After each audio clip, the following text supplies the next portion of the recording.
جب کسی مجموعے کو کسی خیر کے کام پر جمع کر دیتے ہیں تو اللہ رب العزت مختلف طریقوں سے ان کی آزمائش کرتے ہیں، مختلف طریقوں سے ان کی آزمائش کرتے ہیں۔ یہ آزمائش جو ہوتی ہے یہ ترقی اور قبولیت کے لیے ہوتی ہے، لیکن جو لوگ اپنی قربانیوں اور ناگواریوں کے برداشت کرنے میں ایک سطح متعین کر دیتے ہیں وہ آگے بڑھنے سے انکار کر دیتے ہیں، آگے بڑھنے سے انکار کر دیتے ہیں کہ ہم اس سے آگے نہیں کر سکیں گے۔ حالانکہ اللہ رب العزت ان کے لیے اچھے درجے اللہ نے طے کیے ہوئے ہیں، کیونکہ حدیث میں آتا ہے، صحیح روایت میں ہے کہ جب بندہ جنت کے اپنے متعین درجے پر عمل سے نہیں پہنچ پاتا تو اللہ اس کو تکلیفوں سے پہنچاتے ہیں، اللہ اس کو تکلیفوں سے پہنچاتے ہیں۔ ہمارے تصور میں تکلیفوں کی قسم صرف جسمانی امراض ہیں، حالانکہ یہ انبیاء کی تکالیف کی ایک قسم ہے، انبیاء کی تکالیف کی ایک قسم ہے، یہ انبیاء کی تکالیف کی ایک قسم ہے۔ یہ ابتلا کی انتہا نہیں ہے،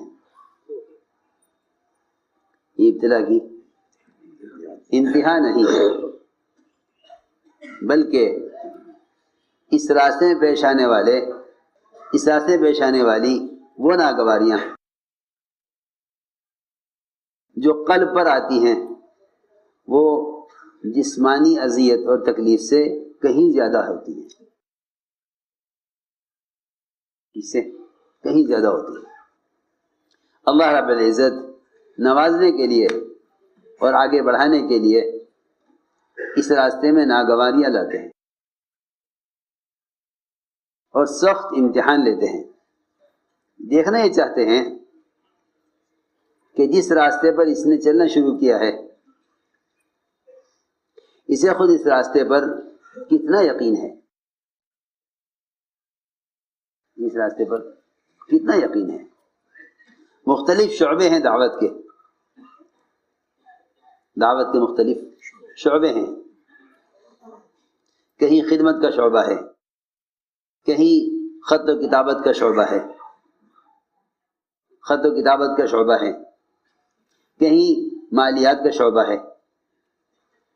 کہیں مالیات کا شعبہ ہے۔ میری بات توجہ چاہے گی بہت، کہیں مالیات کا شعبہ ہے، کیونکہ کام ایک مجموعہ لے کر چلتا ہے، کام کو ایک مجموعہ لے کر چلتا ہے، کام کو ایک مجموعہ لے کر چلتا ہے۔ حضور اکرم صلی اللہ علیہ وسلم کے صحابہ ایک مجموعہ تھے، آپ کے صحابہ ایک مجموعہ تھے۔ اس مجموعے میں اگر ہم غور کریں گے تو دعوت کے تمام شعبوں کے چلانے والے ملیں گے۔ فرمایا کہ میری امت کا امین ابو عبیدہ، میری امت کا امین ابو عبیدہ۔ ہر امت میں ایک ایسا آدمی ہوتا ہے جس پر اللہ رب العزت صحیح بات کو الہام فرماتے ہیں، وہ میری امت کا عمر ہے، میری امت میں عمر ہے۔ فرمایا کہ میرے صحابہ میں سب سے صحیح قرآن پڑھنے والے ابی بن کعب ہیں، ابی بن کعب، اور رہے مسائل اور فتوے اس کے لیے سب سے زیادہ حلال حرام کو جاننے والے معاذ بن جبل ہیں۔ یہ میں ایک مثال عرض کر رہا کہ حضور اکرم صلی اللہ علیہ وسلم نے افراد کا ایک ایسا مجموعہ تیار کیا افراد کا ایک ایسا مجموعہ تیار کیا کہ آپ کی وفات پر ان تمام شعبوں میں سے کسی شعبے کا کوئی نقصان نہیں ہوا، کسی شعبے کا کوئی نقصان نہیں، ایسا مجموعہ تیار کیا۔ ایسا مجموعہ تیار جو ہوتا ہے وہ تنگ دلی سے تیار نہیں ہوتا، ایسا مجموعہ تنگ دلی سے تیار نہیں ہوتا، بلکہ میں عرض کروں کہ تنگ دلی سے صلاحیتیں پیدا نہیں ہوتی، تنگ دلی سے صلاحیتیں ضائع ہوتی ہیں، تنگ دلی سے صلاحیتیں ضائع ہوتی ہیں۔ صلاحیتیں ہیں لوگوں میں، لیکن تنگ دلی ان صلاحیتوں کو ضائع کرا دیتی ہے، تنگ دلی صلاحیتوں کو ضائع کرا دیتی ہے۔ صلاحیتیں ہیں، حضور اکرم صلی اللہ علیہ وسلم نے یہ فرمایا تھا حضرت طفیل بن عمرو دوسی رضی اللہ تعالیٰ عنہ سے کہ جاؤ اپنی قوم میں محنت کرو، تم قوم کے نہ ماننے کی وجہ سے ان کو ناکارہ مت سمجھو، یہ مطلب تھا اس کا، کسی کے بات نہ ماننے کی وجہ سے اس کو ناکارہ مت سمجھو، بلکہ یوں سمجھو کہ ابھی ہماری محنت اور کوشش اس درجے پر نہیں پہنچی کہ جس سے اس آدمی کے اندر کا جوہر ظاہر ہو۔ دیکھو میری بات بہت مشکل سے آئے گی سمجھ میں، ہماری طبیعتیں ایسی ہیں، کوئی علاقہ، کوئی گلی، کوئی فرد، ہم اس کو یہ سوچ کر چھوڑ دیں گے کہ ہم نے اس پر اپنی کوشش کر لی ہے، یہ بات لینے والے نہیں ہیں۔ حضور اکرم صلی اللہ علیہ وسلم نے حضرت طفیل بن عمرو دوسی سے یہ فرمایا کہ اپنی قوم کے انکار کرنے پر تم قوم کی ہلاکت اور ان کو چھوڑنے کی بات نہ سوچو، بلکہ تمہاری قوم میں تمہارے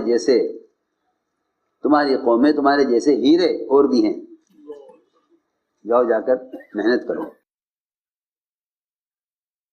اللہ کی شان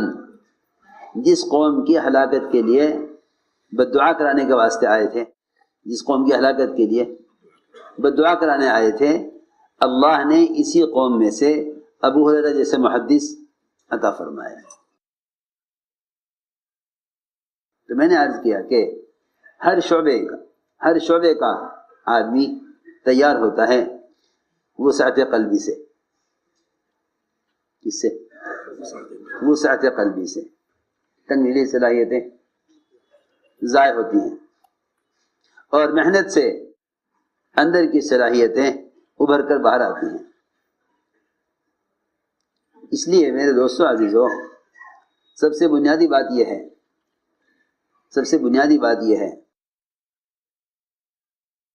کہ ایسا عملہ تیار کرو کہ دعوت کے ذریعے دین کا ہر شعبہ زندہ ہو، دین کا ہر شعبہ زندہ ہو، دعوت کے ذریعے دین کا ہر شعبہ زندہ ہو۔ جس سے حضور اکرم صلی اللہ علیہ وسلم نے عملہ تیار فرمایا، جسے میں نے عرض کیا کہ دین کا ہر شعبہ اس سے زندہ ہوا کہ ہر آدمی سے وہ کام لیا جس کا وہ اہل تھا، ریکنسٹرکشن آف امہ جس کا وہ ڈیلی اہل تھا۔ .com اس میں اللہ رب العزت آزمائش اور امتحان ضرور لیتے ہیں کہ خود اس کو اس کام کے کرنے پر، جس کام کو یہ کر رہا اس پر اس کو کتنا یقین ہے،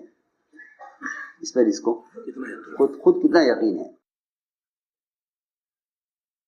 عبداللہ بن سعد بن سرح جو وحی لکھا کرتے تھے، دیکھو یہ بہت اہم بات ہے،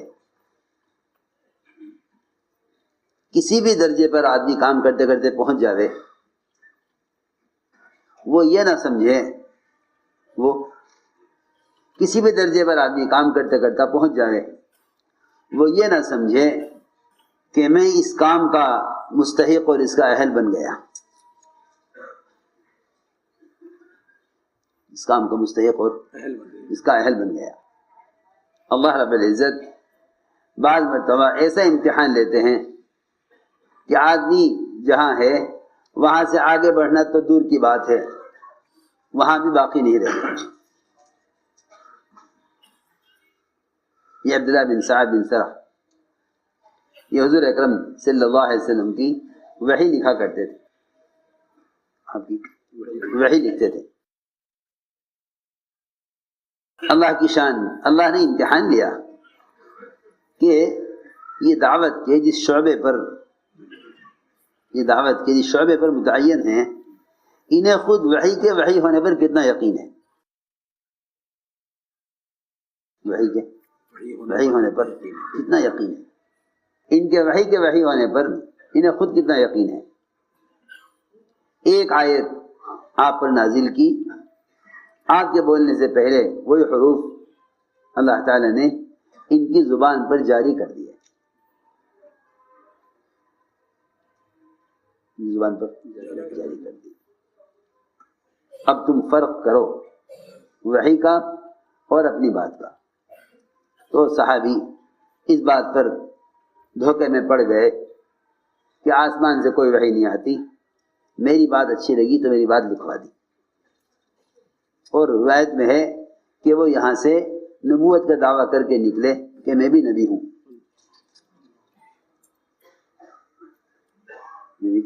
میں بھی نبی ہوں۔ دیکھو یہ ایسا امتحان ہے۔ اگر یوں کہتے کہ وحی حق ہے، بغیر نبی وحی نہیں آ سکتی، چاہے میری زبان پر اللہ نے کلمات جاری کر دیے ہوں لیکن وحی نبی پر ہی آتی ہے، وحی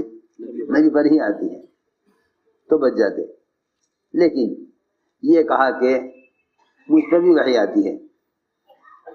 میں نے مثال دی ہے کہ ایسا بھی سخت امتحان اللہ نے لیا ان صحابی کا کہ دیکھیں انہیں خود وحی پر کتنا یقین ہے، خود وحی پر کتنا یقین ہے۔ اس لیے میرے دوستوں، بزرگوں، عزیزوں، کام کرنے والوں کو کام پر پوری بصیرت ہونی چاہیے،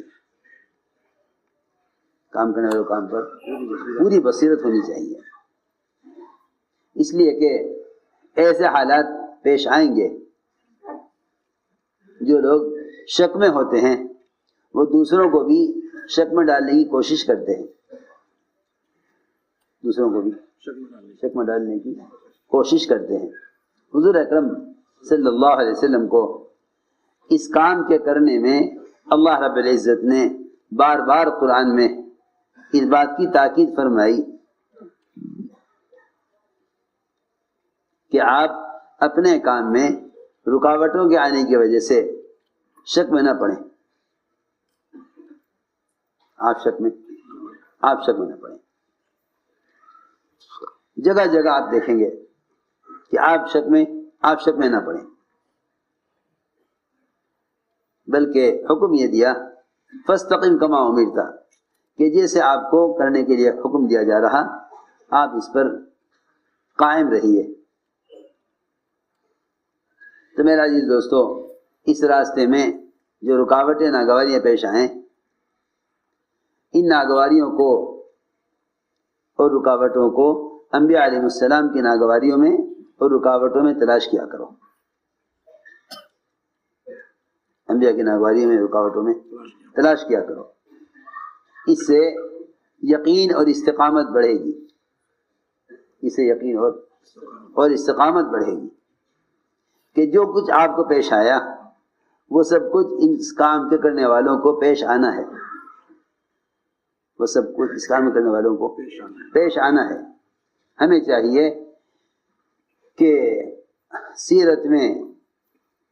اس راستے پیش آنے والی ناگواریوں کو تلاش کیا کریں، سیرت میں اس راستے میں پیش آنے والی ناگواریوں کو تلاش کیا کریں، کیونکہ اس راستے کی ناگواریوں پر اگر شکایت کی تو شکایت کرنے والا پیچھے چلا جائے گا، اور اگر اس راستے کی ناگواریوں پر شکر کیا تو شکر کرنے والا آگے بڑھ جائے گا، شکر کرنے والا آگے بڑھ جائے گا، کہ شکر کرنے والا اس راستے میں آگے بڑھے گا اگر ناگواریوں پر شکر کر رہا، اور شکایت کرنے والا وہ پیچھے جائے گا، شکایت کرنے والا پیچھے جائے گا۔ اس لیے فرمایا کہ اس راستے کی ناگواریوں پر کبھی شکایت نہ کرو، کیونکہ اس راستے میں ناگواریوں کا پیش آنا اللہ تعالیٰ کی طرف سے ایک ابتلا ہے۔ حضور اکرم صلی اللہ علیہ وسلم پر جو حالات آئے وہ آپ کے مقام و درجے کو بڑھانے کے لیے ہیں، آپ کے مقام و درجے کو بڑھانے کے لیے ہیں۔ تو جو حالات کام کرنے والوں پر آتے ہیں یہ کام کرنے والوں سے کام لینے کے لیے ہیں، یہ کام کرنے والوں کو کام سے ہٹانے کے لیے نہیں ہیں۔ جو حالات پیش آئے وہ کام کرنے والوں سے اگلا کام لینے کے لیے ہیں، کام سے ہٹانے کے لیے نہیں ہیں، کہ ان سے کام لینے کے لیے ہیں۔ اس لیے ہمیں چاہیے کہ ساتھیوں کی صلاحیتوں کو کام کے لیے استعمال کرو، ساتھیوں کی صلاحیتوں کو کام کے لیے استعمال کرو، اس لیے کہ ساتھیوں میں صلاحیتیں ہیں، لیکن وہ صلاحیتیں اگر کام کے تقاضوں میں استعمال نہ ہوں گی تو صلاحیتیں ضائع ہوں گی۔ ان صلاحیتوں کے استعمال میں جو سب سے بڑی رکاوٹ ہے، سب سے بڑی رکاوٹ ہے، وہ بڑی رکاوٹ حسد ہے، بڑی رکاوٹ حسد ہے۔ حسد ہمیشہ رکاوٹ بنتا ہے صلاحیتوں سے فائدہ اٹھانے میں، حسد ہمیشہ رکاوٹ بنتا ہے صلاحیتوں سے فائدہ اٹھانے میں، اس لیے کہ حسد کا تقاضا یہ ہے کہ وہ ایک دوسرے کا مقابل بنا دیتا ہے، ایک دوسرے کا مقابل بنا دیتا ہے، کہ حسد ایک دوسرے کا مقابل بنا دیتا ہے۔ حالانکہ جتنے بھی خیر کے کام ہیں یہ آپس کے تعاون سے ترقی کرتے ہیں، خیر کے کام آپس کے تعاون سے ترقی کرتے ہیں،